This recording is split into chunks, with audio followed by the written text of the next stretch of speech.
দিন তুমি ভুলে যেও না, হবে মাটির বিছানা গো তোমার আসল ঠিকানা। মরতে হবে একদিন তুমি ভুলে যেও না, হবে মাটির বিছানা গো তোমার আসল ঠিকানা। আল্লাহুম্মা সাল্লি আলা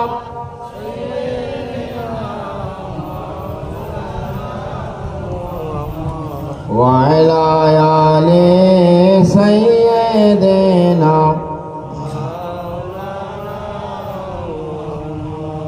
আজরাইল ফেরেশতা যেদিন হাজির হবে এসে,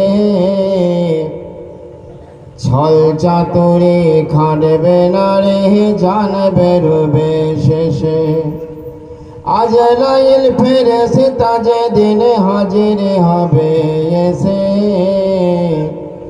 ছল চাতুরি খাটবে না রে জান বেরোবে শেষে। চলবে না রে সেই দিনেতে কোনো বাহানা, হবে মাটির বিছানা গো তোমার আসল ঠিকানা। আল্লাহুম্মা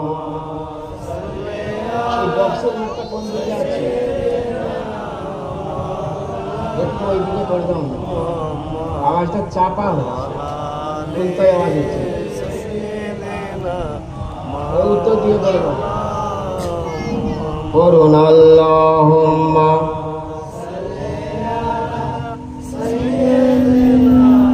মাওলানা মুহাম্মদ ওয়া আলা আলিহি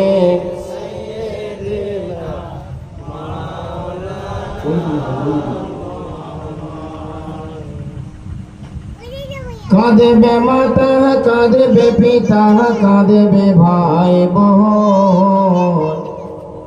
আরে মাতার কাছে কাঁদবে বসে আত্মীয় স্বজন। কাঁদবে মাতা, কাঁদবে পিতা, কাঁদবে ভাই বোন। আর মাতার কাছে কাঁদবে বসে আত্মীয় স্বজন।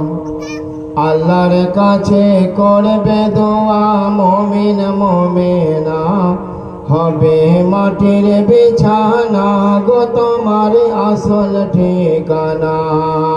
আল্লাহুম্মা সাল্লি আলা সাইয়্যিদিনা মাওলানা মুহাম্মদ ওয়া আলা আলি সাইয়্যিদিনা।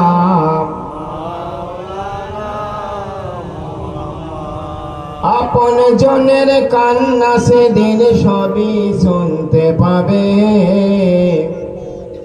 আরে বুক ফাটে তো মুখ ফটে না কেমনে জবাব দিবে। আপন জনের কান্না সেদিন সবই শুনতে পাবে, আরে বুক ফাটে তো মুখ ফটে না কেমনে জবাব দিবে।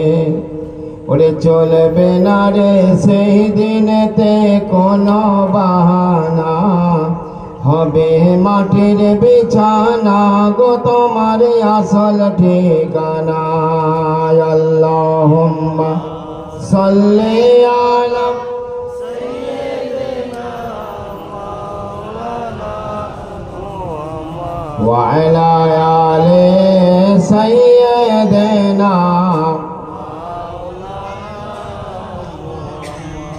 একলা তুমি এসে যাবে, একলা চলে যাবে।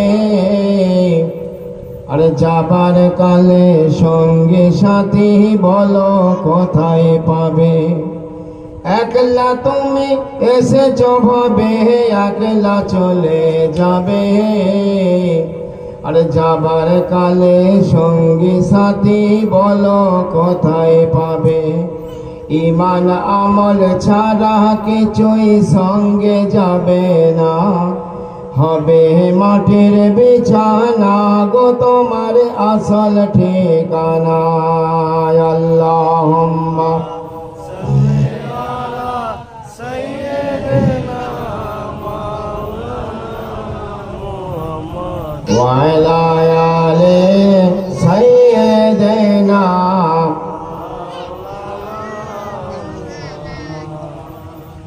আলহামদুলিল্লাহ নাহমাদুহু ওয়া নুসাল্লি ওয়া নুসাল্লিমু আলা রাসূলিহিল কারীম আম্মা বা'দ।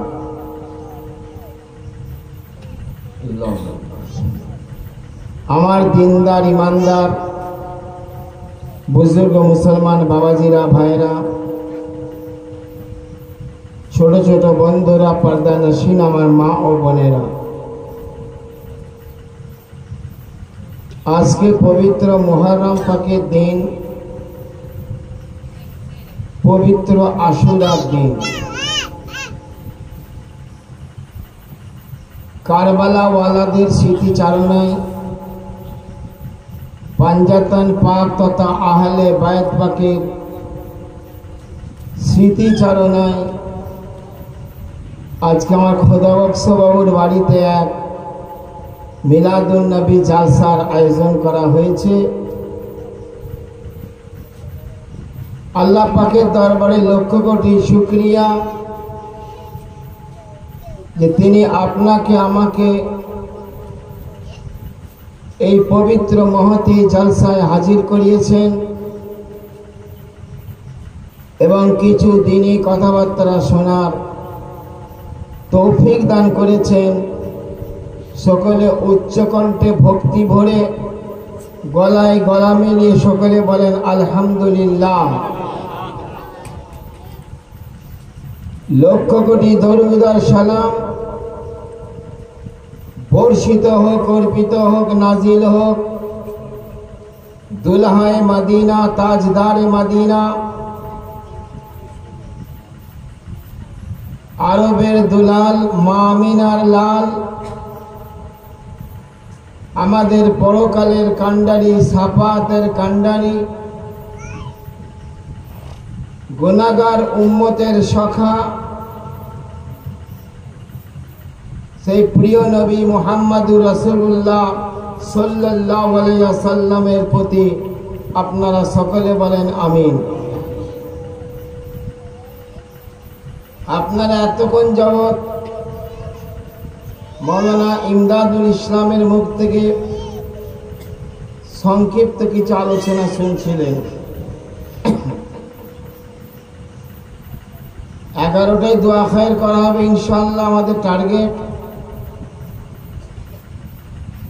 তারই মধ্যে আমরা কিছু মূল্যবান তথ্যবহুল কথা, কিছু প্রামাণ্য কথা আহলে সুন্নাতুল জামাতের আকায়েদ মোতাবিক আমরা আলোচনা রাখবো ইনশাআল্লাহ। যে আয়াতে কারিমা আমি আপনাদের সামনে পেশ করেছি, ওয়ালা তাহসাবান্নাল্লাযীনা কুতিলু ফি সাবিলিল্লাহি আমওয়াতা।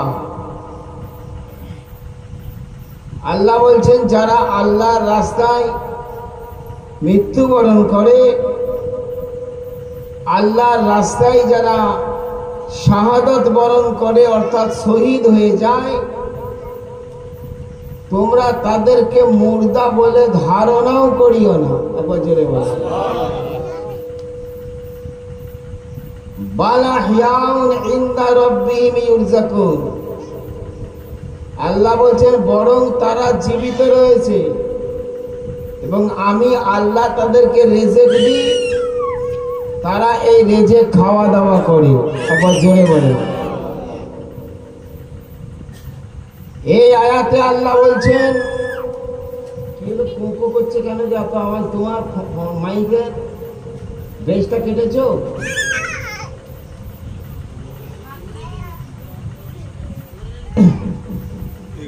এই আয়াতে আল্লাহ বললেন যারা আল্লাহর রাস্তায় শহীদ হয়ে যায় তোমরা তাদেরকে মৃত মনেও করিও না, কল্পনাও করো না যে তারা মারা গেছে। আর অপরদিকে সূরা বাকারার মধ্যে আল্লাহ বলছেন ওয়ালা তাকুলু লিমান ইউকতালু ফি সাবিলিল্লাহি আমওয়াত। যারা আল্লাহর রাস্তায় শাহাদাত বরণ করে তোমরা তাদেরকে মুর্দা বলিও না, বলুন সুবহানাল্লাহ। বাল আহইয়াউন ইনদা রাব বাল আহইয়াউন ওয়ালাকিন লা তাশউরুন। আল্লাহ বলেন বরং তারা জিন্দা আছে। কেমন করে জিন্দা যে তোমরা সেটা অনুভবের মধ্যে আনতে পারছো না। একবার জোরে বলেন। তাহলে এই আয়াতে আল্লাহ বলছেন কি, আমার শহীদ বান্দাদেরকে তোমরা মুর্দা বলো না। আর আগের যে আয়াত বললাম ওই আয়াতে আল্লাহ বলছেন শহীদদেরকে তোমরা মুর্দা মনেও করো না। একবার জোরে বলো সুবহানাল্লাহ। তাহলে আল্লাহর মেহবুব বান্দা যারা, শহীদ বান্দা যারা, তাদেরকে মুর্দা বলাও চলবে না আর মুর্দা মনে করাও চলবে না। একবার জোরে বলো। দুদিকের রাস্তা আল্লাহ বন্ধ করে দিয়েছে। এবার আপনাদের কাছে আমার একটা ছোট্ট কোশ্চেন আছে, হারাম কাকে বলে? কোন জিনিসটা হারাম? আল্লাহ পাক কোরআন শরীফে যেটা নিষেধ করেছেন সেটা হচ্ছে হারাম। আল্লাহর নবী হাদিস পাকে যেটা নিষেধ করেছেন সেটা হচ্ছে হারাম। তাহলে আল্লাহর নিষেধগুলো হচ্ছে হারাম। তাহলে আল্লাহ বলছেন আমার শহীদ বান্দাদেরকে মুর্দাও বলো না, মুর্দা মনেও করো না। তাহলে বোঝা গেল শহীদদেরকে মুর্দা মনে করাও হারাম আর মুর্দা বলাটাও হারাম। একবার জোরে সুবহানাল্লাহ। এবার আসুন, ইসলামের নাম করে অনেক দল আছে বাবা, সব ইসলামের নাম করে এই দলগুলো চলছে। খাস করে ওয়াহাবি, জামাতে ইসলামী, আহলে হাদিস, গায়রে মুকাল্লিদ, এরা শহীদদেরকে, ওলিদেরকে মুর্দা বলছে। তাহলে কি কোরআনের পক্ষে বলছে না বিপক্ষে বলছে? আপনাদের বলতে হবে। কোরআনের বিপক্ষে বলছে। কোরআনের কথাকে ডাইরেক্ট যে ইনকার করে সে কাফের। আল্লাহ বলেন ওমা ইয়াজহাদু বিআয়াতিনা ইল্লাল কাফিরুন। কাফেররা ব্যতীত আমার আয়াতকে কেউ ইনকার করবে না। তাহলে আল্লাহ বারণ করে দিলেন আমাদেরকে, নিষেধ করে দিলেন আমাদেরকে যে আল্লাহর রাস্তায় যারা মৃত্যুবরণ করেছে, আল্লাহর রাস্তায় যারা শহীদ হয়েছে, তাদেরকে মুর্দা বলেও না আর মুর্দা মনেও করো না। এবার আপনি বলবেন যে মৌলানা বশির সাহেব, ইমাম হাসান বিষ প্রয়োগের দ্বারা শহীদ হয়েছে, ইমাম হুসেন কারবালার জমিনেতে শহীদ হয়েছে, মাওলা আলী পাক তিনিও শহীদ হয়েছে, হযরত সাইয়েদনা ওমর ফারুক রাদিয়াল্লাহু তাআলা আনহু উনিও শহীদ হয়েছেন, সাইয়েদনা হযরত ওসমান গনি তৃতীয় খলিফা উনিও শহীদ হয়েছেন। তো ইনারা নাই শহীদ হলো বল্লমের দ্বারা, তলোয়ারের দ্বারা। কিন্তু হ্যাঁ গো বশির সাহেব, তোমরা যে বলছো খাজা মঈনুদ্দিন চিশতি জিন্দা, তোমরা বলছো বড় পীর আব্দুল কাদের জিলানী জিন্দা, তোমরা বলছো নিজামুদ্দিন আউলিয়া জিন্দা, তোমরা বলছো পীর গোরাচাঁদ আব্বাস আলী শাহ জিন্দা, ভাঙর সুলতান শাহ জিন্দা, আল্লাহর ওলিরা জিন্দা। এনা তো আর শহীদ হয়নি, তো এনারা কি করে জিন্দা হলো? প্রশ্ন আসতে পারে কি পারে না বাবু? যে খুব ভালো করে বুঝবেন, কোরআনকে বুঝতে গেলে নবীর হাদিসের প্রয়োজন। আবার জোরে বলেন, নবীর হাদিস ব্যতীত কোরআনকে আপনি কিছুতেই বুঝতে পারবেন না। কোরআন হচ্ছে একটা ফর্মুলার কিতাব, কোরআন শুধু একটা ফর্মুলা দিয়ে দেয়, তাফসিলকে তবার পার, অর্থাৎ বিস্তারিত বর্ণনা কোরআন শরীফ কোন জিনিসের দেয়নি। তার জন্য আমার নবীকে আল্লাহ রেখেছেন। একবার জোরে বলেন। যেমন কোরআন শরীফে আল্লাহ বলেন আকিমুস সালাত, নামাজকে কায়েম করো। কোরআন বলে দিল কি করে নামাজ কায়েম করবে, এটা কোরআন শরীফে লেখা নয়। কোন পদ্ধতিতে নামাজ কায়েম করবে, এটা কোরআন শরীফে লেখা নয়। তার জন্য আমার নবী বলে দিয়েছেন। তাহলে কোরআনের ব্যাখ্যা হচ্ছে হাদিস। এই ফিতনা জামানায় এমনও কম বক্তা বেঈমান আছে যারা বলে শুধু কোরআন মানবো, হাদিস মানবো না। এরা হচ্ছে টানটানে কাফের। বুঝতে পেরেছেন? হাদিস ছাড়া কোরআনকে বোঝা বিশ্বের কোন ব্যক্তির পক্ষে সম্ভব নয়। একবার জোরে বলে। কোরআন বলে দিয়েছে ওয়া আতু যাকাতা, তোমরা যাকাত দাও। কিভাবে যাকাত দেবে, কাদেরকে যাকাত দেওয়া চলবে না, কিভাবে যাকাত দিলে আদায় হবে না, এইসব কথা কোরআন শরীফে লেখা নেই। এই সমস্ত কথা হাদিস শরীফে আমার রাসূল বলে দিয়েছে। প্যারে মুসলমান ভাইরা আমার, তাহলে কোরআন শরীফ হচ্ছে একটা ফর্মুলার কিতাব। কোরআনের হুকুমগুলো কি করে পালন করবে তার বর্ণনা আমার নবীজি দিয়ে দিয়েছে।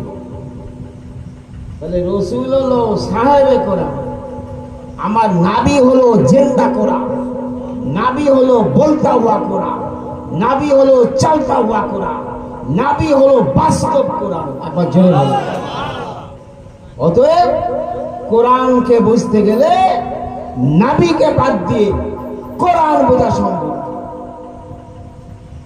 প্যারে মুসলমান, খুব ভালো করে বুঝবেন। নবীকে জিজ্ঞাসা করা হলো ইয়া রাসূলুল্লাহ, শহীদ কয় প্রকার, জিহাদ কয় প্রকার? নবীজি বললেন জিহাদ হচ্ছে দুই প্রকার, আর জিহাদুল আসগার ও জিহাদুল আকবার। নবী বলছেন একটা হচ্ছে ছোট জিহাদ আর একটা হচ্ছে বড় জিহাদ। উহুদের ময়দানে যখন যুদ্ধ হলো, দয়াল নবী মুস্তাফা সাল্লাল্লাহু আলাইহি ওয়াসাল্লাম সাহাবা হুজুরদেরকে নিয়ে বাড়ি ফিরছেন। হাদিস পাকে আছে নবীজি তখন বলছেন রাজানা মিন জিহাদিল আসগরে ইলা জিহাদিল আকবার, আমরা এখন ছোট জিহাদ থেকে বড় জিহাদের দিকে যাচ্ছি। সাহাবারা প্রশ্ন করেছিলেন নবী গো, আমাদের পিতামাতা আপনার কদমে কুরবান হয়ে যাক হুজুর, এই বড় জিহাদটা কি? সাহাবারা ভাবছেন আমরা যুদ্ধের ময়দান থেকে ফিরলাম, কত মুসলমান শহীদ হয়ে গেল তলোয়ারের আঘাতে, বল্লমের আঘাতে। আবার নবী বলছেন আমরা ছোট জিহাদ থেকে বড় জিহাদের দিকে যাচ্ছি, কি ব্যাপার? ইয়া রাসূলুল্লাহ, সেই বড় জিহাদটা কি?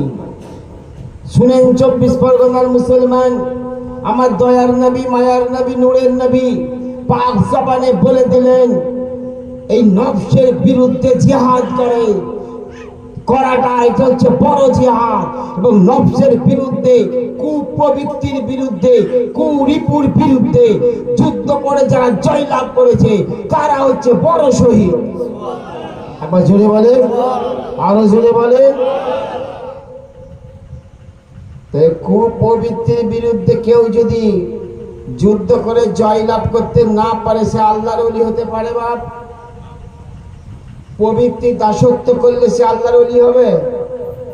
হিংসা, বিদ্বেষ, গুজগুজ, ফুসফুস, বদমাইশি, বাটপাড়ি যার কলবের ভিতর আছে সে পীর হতে পারবে? তাহলে জটিলতা, কুটিলতা ত্যাগ করে কুপ্রবৃত্তির বিরুদ্ধে জিহাদ করে যে জয়লাভ করেছে ওই ব্যক্তি আল্লাহর ওলি। আর নবী বলছেন তারা হচ্ছে বড় শহীদ। আর কোরআন কি বললো? শহীদদেরকে তোমরা মুর্দা বলতেও পারবে না আর মনেও করতে পারবে না। আবার জুড়ে বলেন। আচ্ছা বলেন, আমার খাজায়ে খাজগান হুজুর গরিবে নামাজ হুজুর মাইনুদ্দিন চিশতি আজমিরি উনি কি প্রবৃত্তি দাসত্ব করেছেন? করেছেন? বুঝতে পারেননি? প্রবৃত্তি দাসত্ব, কাম ক্রোধ লোভ মোহ মদ মাত্সর্য 6 রিপু। রিপু দাসত্ব করে কেউ পিরোলি হতে পারবে বাপ? তাহলে খাজা গরিন ওই নফসের সঙ্গে জিহাদ করে জয়লাভ করেছে। বড় পীর আব্দুল কাদের জিলানী নফসের সঙ্গে জিহাদ করে জয়লাভ করেছে। খাজায়ে নিজামউদ্দিন আউলিয়া নফসের সঙ্গে জিহাদ করে জয়লাভ করেছে। হযরতে কুতুবউদ্দিন বখতিয়ার কাকি নফসের সঙ্গে জিহাদ করে জয়লাভ করেছে। সারা পৃথিবীর চিশতিয়া বলুন, কাদরিয়া বলুন, নকশবন্দিয়া বলুন, সরওয়ারদিয়া বলুন, এই সমস্ত 4 তরিকার বড় বড় আউলিয়া কারামরা নফসের বিরুদ্ধে জিহাদ করে তারা জয়লাভ করেছে। নবীর ভাষায় এরা বড় শহীদ, আর কোরআনের ভাষায় এদেরকে মুর্দা বলাও চলবে না আর মুর্দা মনে করাও চলবে না। বুঝতে পেরেছো? তাহলে বোঝা গেল ইমাম হুসাইন যেমন জিন্দা, ইমাম হাসান যেমন জিন্দা, কারবালা ওয়ালারা যেমন জিন্দা, মৌলা আলী পাক যেমন জিন্দা, মা ফাতেমা খাতুনে জান্নাত যেমন জিন্দা, আর এই হুসেনি মুসলমানদের মধ্যে যারা আল্লাহর ওলি তারাও জিন্দা। ভাইরা আমার, তাহলে আজকে আমাদের সচ্চা পাক্কা মুসলমান হতে গেলে এই আহলে সুন্নাতুল জামাতের এই আকীদার উপর আমাদেরকে হিমালয় পাহাড়ের মতন মজবুতি হাসিল করতে হবে। হিমালয় পাহাড়ের চাইতে কংক্রিট মজবুত আকীদা আপনার আমার মনের মধ্যে তৈরি করতে হবে। আর তা যদি না করে সব বেকার। নামাজ বেকার, রোজা বেকার, হজ বেকার, যাকাত বেকার, তাসবিহ বেকার, তেলাওয়াত বেকার, জিকির বেকার, ফিকির বেকার, সব বেকার। যদি তুমি আহলে সুন্নাতুল জামাতের আকীদা মোতাবেক টানাটান সুন্নি মুসলমান যদি তুমি হতে না পারো, যদি তোমার মধ্যে ওহাবি মতবাদের বীজ ঢুকে যায়, যদি তোমাদের ভেতর শিয়া মতবাদের বীজ ঢুকে যায়, যদি তোমাদের ভেতর আহলে কোরআনদের বীজ ঢুকে যায়, যদি তোমাদের ভিতরে আহলে হাদিসদের বীজ ঢুকে যায়, তাহলে জিন্দেগি বরবাদ। এই কথা বুঝে এসেছে? আল্লাহর নবী বলেন, আল মাউতু জাসরুন ইয়াসিলুল হাবিবিল হাবিবে। ওরে জগৎবাসী তোমরা শোনো, মৃত্যু হচ্ছে একটা পুল বা সেতু। এই মৃত্যু নামক পৃষ্ঠা পার হয়ে গিয়ে প্রেমিক আশিক তার মাসুকের দরবারে পৌঁছে যায়। যত পৃথিবীর উনি আল্লাহ, সবাই আল্লাহর আশিক, নবীর আশিক। আর প্রত্যেকের মাসুক হচ্ছে আমার নবী, প্রত্যেকের মাসুক হচ্ছে আমার আল্লাহ। যারা সত্যিকারের ওলি, শুধু মৃত্যু নামক পর্দাটা তাদের বাধা, এই মৃত্যু নামক সেতুটা পার হয়ে গিয়ে তারা মাসুকের সাথে মিলিত হয়ে যায়। অতএব এদেরকে মুর্দা বলা চলবে না, এরা জিন্দা মানুষ। বাবা কারবালা ওয়ালারা জিন্দা, ইমামে হাসান জিন্দা, ইমামে হুসাইন জিন্দা, আমার পাঞ্জাতন পাক জিন্দা, আহলে বাইত পাক সব জিন্দা। একবার জোরে বলেন। বুখারী শরীফ হাদিসের মধ্যে লেখা আছে, আমার রাসূলুল্লাহর ইন্তেকাল করার 80 বছর পরে নবীজির মাজারের কাজ তৈরি হচ্ছিল। মানুষ কোদাল দিয়ে মাটি খুঁড়তে লেগেছে।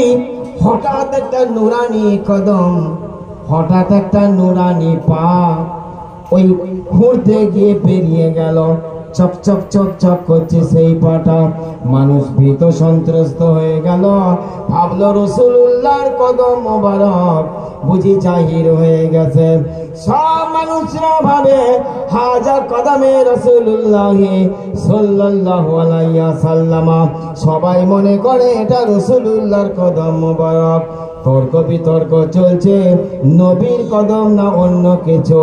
এমন সময় মারে পথের সম্রাট মাওলা আলীর খলিফা, নাম হচ্ছে তার খাজা হাসান বসরি রহমাতুল্লাহ আলাইহি। এই খাজা হাসান বসরি উনি এলেন, কদমটায় হাত দিয়ে চুমা দিলেন। বাবা চুমা দেওয়ার পর উপস্থিত জনগণকে বললেন, ওগো উপস্থিত জনগণ, তোমরা শুনে নাও, এটা রাসূলুল্লাহর কদম নয়, এটা হচ্ছে হযরত উমর ফারুকের কদম মোবারক। একবার জোরে জোরে বলেন। নবী এক পাশে হযরত আবু বকর সিদ্দিক আরাম করছেন, নবীজির আরেক পাশে হযরত উমর ফারুক আরাম করছেন। বাবা নবীজির সবুজ গম্বুজের নিচে তিনটে মাজার আছে, রাসূলুল্লাহর মাজার, হযরত আবু বকর সিদ্দিকের মাজার, আর হযরত উমর ফারুকের মাজার। তাই হযরত খাজা হাসান বসরি চিশতিয়া সিলসিলায় মাওলা আলীর পরই যার নামটা পাওয়া যায়, উনি কদমটা দিকে শনাক্ত করলেন, এ কদম হচ্ছে হযরত উমর ফারুকের কদম। জোরে বলে, বুঝতে পেরেছে? হযরত খাজা হাসান বসরি শনাক্ত করলেন।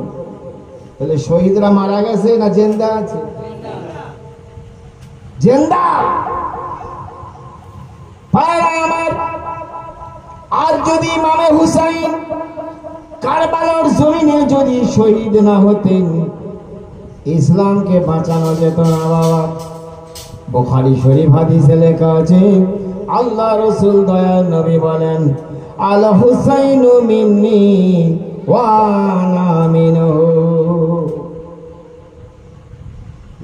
হোসেন আমার হতে, আমি নবী হচ্ছি হোসেন হতে। একাধার ব্যাখ্যা দিন তো আমাকে। হুসাইন হচ্ছে নাতি, আর আমার নবী হচ্ছে নানা। তো নানা হতে নাতি হতেই পারে, নানা মানে নাতির মা, তার বাপ হচ্ছে নানা। নবীর বেটি ফাতেমা, ফাতেমার বেটা হুসাইন, তো নবী হতে হুসেন। আবার রাসূল বলছেন, ও আনা মিনাল হুসাইন, আমি নবীও হুসেন হতে। একবার ছেলে বল। তো নবী হুসেন হতে এটা কেমন করে হয়? আমার নবী কি ফালতু কথা বলেছেন? বাপ এই জোরে সোরে বলতে হবে। নবী আমার বড় গহীরি কথা বলেছেন, বড় তাত্ত্বিক কথা বলেছেন রাসূল, বড় নিগুড় তত্ত্বের কথা রাসূল বলেছেন। ও আনা মিনাল হুসাইন, আমি নবী ও হোসেন হতে। হোসেন হতে আমার নবী কেমন করে? শুনেন ভাইয়ের আমার, যদি আমার ইমাম হুসাইন নবীর দ্বীনকে বাঁচানোর জন্য কারবালার প্রান্তরে শহীদ না হতেন, নবীর দ্বীন বাঁচত না। যে আমি নাম করলে এখন 21 জন ওলি আল্লাহর নাম বলতে পারবো, যারা এই হাদিসটা সারা করেছেন।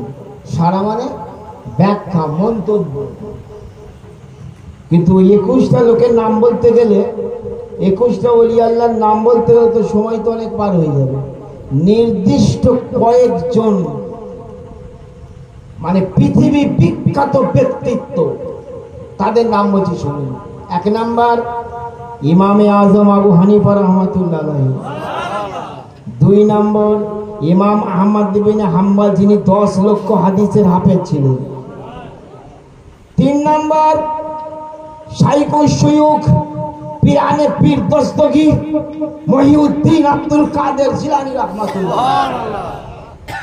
4 নম্বর হিন্দলনি গরিবে নওয়াজ খাজা মঈনুদ্দিন চিশতি আজমেরি রাহমাতুল্লাহ আলাইহি। 5 নম্বর হযরত ইমাম ফখরুদ্দিন রাজি রাহমাতুল্লাহ আলাইহি। এই ফখরুদ্দিন রাজি হচ্ছেন খাজা নাজমুদ্দিন কুবরার মুরিদ এবং খলিফা, আর এই খাজা নাজমুদ্দিন কুবরা হচ্ছেন আমার গৌস পাকের খলিফা, সুবহানাল্লাহ, বড় পীরের খলিফা। এই প্যারে মুসলমান, এই 5 জনের উক্তি শুনেন। এই 5 জন এক কথা বলেছেন, আরো আউলিয়ারা বলেছেন একই কথা। আমি তাদের নাম আর বললাম না, বলতে গেলে অনেক সময় লেগে যাবে। নবী বলেন, ও আনা মিনাল হুসাইন, আমি নবী ও হোসেন হতে, হোসেন হতে নবী আছে, নবী হতে হুসেন হয়েছে, হুসেন হতে নবী বর্তমান আছে। এবার জোরে বলেন কি করে আছেন শোনেন। পৃথিবীতে আল্লাহ বহু নবী রাসূল দুনিয়ায় পাঠিয়েছেন, এই পাঠাননি? বহু নবীর উপর কিতাব নাজিল করেছেন, এই কথার ভেদটা বুঝে নেন আপনারা। বহু নবীদের উপর আল্লাহ কিতাব নাজিল করেছে। দাউদ নবীর উপর জব্বুর কিতাব নাজিল করেছেন, মূসা আলাইহিস সালামের উপর তৌরাত কিতাব নাজিল করেছেন, ঈসা নবীর উপরে ইনজিল নাজিল করেছেন, আর আমাদের নবীর উপরে কোরআনে পাক নাজিল করেছেন। অন্যান্য নবীরা ইন্তেকাল করার পর কিতাব ছিল, কিন্তু কিতাবকে বাঁচানেওয়ালা কেউ ছিল না। মূসা নবী গত হওয়ার পর তৌরাত ছিল, তৌরাতকে বাঁচানেওয়ালা কেউ ছিল না, তাই তৌরাত বিকৃত হয়ে গেছে। বিকৃত শব্দটা বোঝেন আপনারা? বাংলা কথা কি? এদিক ওদিক পরিবর্তন ঘটিয়ে দিয়েছে, বুঝতে পেরেছি? তারপরে দাউদ নবী গত হওয়ার পর জব্বুর কিতাব ছিল, কিন্তু কিতাবকে বাঁচানেওয়ালা কেউ ছিল না, তাই কিতাবের বিকৃতি ঘটে গেছে। ঈসা নবী ইন্তেকাল, ঈসা নবীকে আসমানে উঠানোর পর উনি তো পর্দা নেননি, আল্লাহ পাক চতুর্থ আসমানে তুলে নিয়েছেন। একবার জোরে বলেন। ঈসা নবীকে আসমানে তুলে নেওয়ার পর বাইবেল ছিল, ইনজিল ছিল, কিন্তু ইনজিলকে বাঁচানেওয়ালা কেউ ছিল না। এই জন্য আমার নবী বলছেন, ওরে জগৎবাসী তোরা শোন, আল হুসাইন মিন্নি ওয়া আনা মিনাল হুসাইন, আমি হুসেন, আমি নবী আমা হতে হুসেন, আর আমি নবী ও হুসেন হতে। সুবহানাল্লাহ। তার মানে সকলের কিতাব ছিল, বাঁচানেওয়ালা কেউ ছিল না, কিন্তু নবী কোরআন ছেড়ে দুনিয়া থেকে বিদায় নিয়েছে, দুনিয়ার মানুষের চোখের আড়াল হয়ে গেছে, কিন্তু নবীর কোরআনকে বাঁচানোর জন্য হুসেনকে রেখে গেছে। এখন জোরে বলেন সুবহানাল্লাহ। সেই ইমামে হুসাইন কোরআনের মান বাঁচানোর জন্য, কাবার মান বাঁচানোর জন্য, মসজিদে নববীর মান বাঁচানোর জন্য, নবী মুস্তাফার রওজায়ে আতহার পবিত্র মাজার শরীফের মান বাঁচানোর জন্য হুসেন জীবন দিয়েছেন। সপরিবারে, পরিবার পরিজন নিয়ে কারবালার জমিনে শহীদ হয়ে ইসলামকে বাঁচিয়ে দেখিয়ে গেছেন। আবার জোরে বলেন। ইসলাম থাকলেই নবীর নাম কি গো? ইসলাম থাকলে তবে তো আজান হবে, আজানে নবীর নাম ঘোষণা হবে, আশহাদু আন্না মুহাম্মাদার রাসূলুল্লাহ।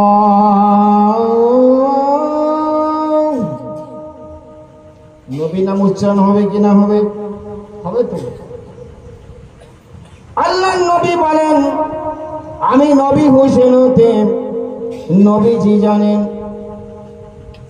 হুসেন ইসলামকে বাঁচিয়ে গেছেন বলে, ইসলাম টিকে আছে বলে নবীর নাম পৃথিবীতে কোটি কোটি মানুষ করছে। কলেমাতে নবীর নাম, আজানে নবীর নাম, নামাজের ভিতরে নবীকে সালাম। তাহলে বোঝা গেল হুসেনের ওসিলায় আমার নবীজি পৃথিবীতে বর্তমান আছে। একবার জোরে জোরে বলো। তাহলে হুসেন পাকের মান মর্যাদা কত বেশি। আজকে হুসেন পাকের নামে, পাঞ্জাতন পাকের নামে, আহলে বায়ত পাকের নামে উল্টো পাল্টা প্রচার চলছে। আমি বর্ধমান জেলার কথা বলছি, আমার বাড়ি তো হুগলি জেলা। বর্ধমান জেলার আমি বহু জায়গায় জলসা করতে যাই এবং সেখানে গিয়ে খবর পাই